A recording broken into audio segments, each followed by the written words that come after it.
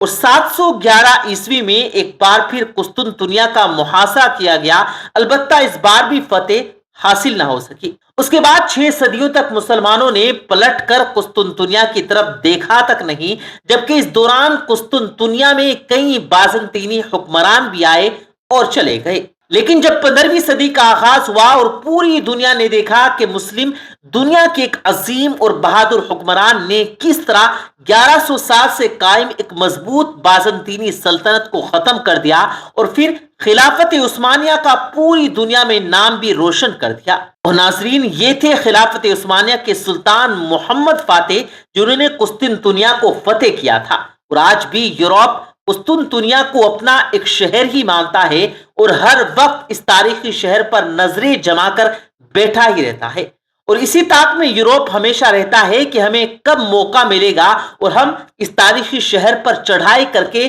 اس پر قبضہ بھی کر لیں گے۔ پیارے دوستوں، ڈاکٹر اسرار احمد نے حدیثوں کی ریسرچ کرنے کے بعد یہی بتایا کہ جب مسجد اقصی کو بھی شہید کیا جائے گا اور یہی وہ وقت ہوگا جب یہودی اپنا قبضہ واپس لینے کے لیے دیگر یورپی کنٹریز سے مدد طلب کریں گے اور پھر اکٹھے ہو کر اس شہر پر اپنا قبضہ جمائیں گے، اور اس طرح حدیث مبارکہ کے مطابق جنگ شروع ہو جائے گی اور ترکی اپنی اصل حالت کو کھو بیٹھے گا۔ پیارے دوستوں، اسی طرح سے 1995 میں ایک خطاب کے دوران ڈاکٹر اسرار احمد نے یہودیوں کے مزید راز فاش کرتے ہوئے بیان فرمایا کہ یاد رہے کہ عالمی حکومت یعنی جو سنستھا یہودیوں نے بنائی ہے یہ ان کا بہت پرانا خواب ہے، جو کہ صلیبیوں کے بزرگوں کی خفیہ دستاویزات دا ایلومناتی پروٹوکول میں بھی جگہ جگہ موجود ہے۔ اس مقصد کے لیے پہلے لیگ آف نیشنز نامی ایک آرگنائزیشن بنائی گئی تھی اور آگے چل کر اسے یونائٹڈ نیشن بنا دیا گیا تھا،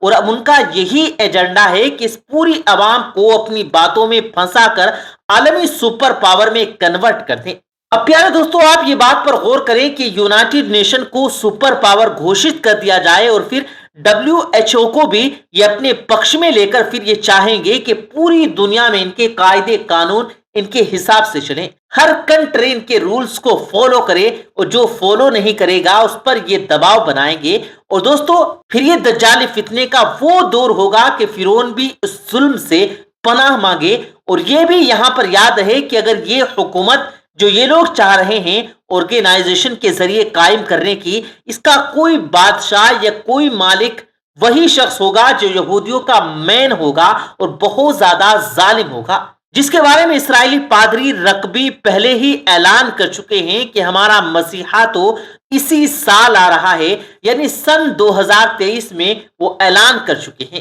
دوستو یہاں پر غور فرمائیں کہ ہمارے پیارے آقا رسول کریم صلی اللہ علیہ وآلہ وسلم نے بھی فرمایا تھا، جس کا مفہوم بھی یہی ہے کہ میں تمہارے اوپر فتنوں کو بارش کے قطروں کی طرح ٹپکتے ہوئے دیکھ رہا ہوں۔ ایک اور جگہ پیارے آقا نے فرمایا کہ آخری زمانے میں فتنے بارش کے قطروں کی طرح تم پر برسیں گے، ہر شہر بلکہ ہر گلی محلے سے فتنے اٹھیں گے۔ اس وقت تک مومن یہ تمنا کرے گا کہ کاش میں زمین کے اندر ہی چلا جاؤں کہ آسمان مجھے نگل لے، کیونکہ اس وقت لوگوں کو حق کی بات بتانا ایسے ہوگا جیسے جلتا ہوا انگارہ ہاتھ پر اٹھائے پھرنا۔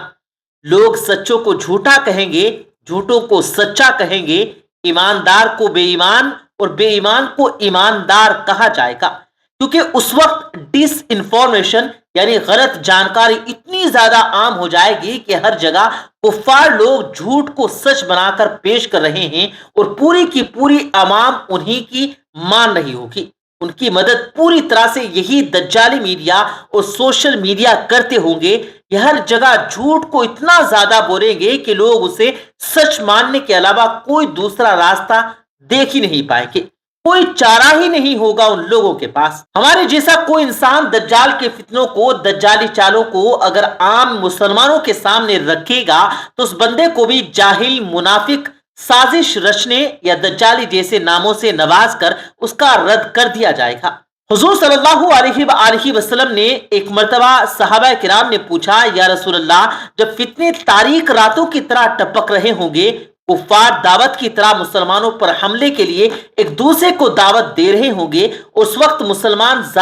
بہت زیادہ ہوں گے، تو پھر مسلمانوں کو شکست کیسے ہوگی؟ تو پیارے آقا صلی اللہ علیہ وآلہ وسلم نے فرمایا کہ اس وقت تم ایمان کو بھلا کر دنیا کی مال و دولت سے محبت کرنے لوگوں گے، بدلے میں اللہ تعالیٰ مسلمانوں کا خوف کفار کے دل سے نکال دے گا تو وہ بے خوف ہو کر تم پر ٹوٹ پڑیں گے۔ اس وقت مسلمانوں کے دلوں میں موت کا خوف ڈال دیا جائے گا۔ اور پیارے دوستو، آپ ان ساری باتوں پر اگر غور و فکر کریں گے تو آپ کو آج کے اس دور میں یہ تمام باتیں سچ ہوتی ہوئی دکھائی دے رہی ہیں، کیونکہ یہ قول رسول کریم صلی اللہ علیہ وآلہ وسلم کا ہے۔ ہماری تو اللہ تبارک و تعالیٰ سے بس یہی دعا ہے کہ اللہ پاک ہمیں ایسے فتنوں سے محفوظ رکھے اور تمام تر ایسے فتنوں سے بچائے رکھے، اور ہمیں رسول کریم صلی اللہ علیہ وآلہ وسلم کے بتائے ہوئے راستے پر چلنے کی توفیق عطا فرمائے۔ آمین ثم آمین۔ پیارے دوستو، ہم یہ امید کرتے ہیں کہ آپ کو ہماری آج کی یہ ویڈیو پسند آئی ہوگی۔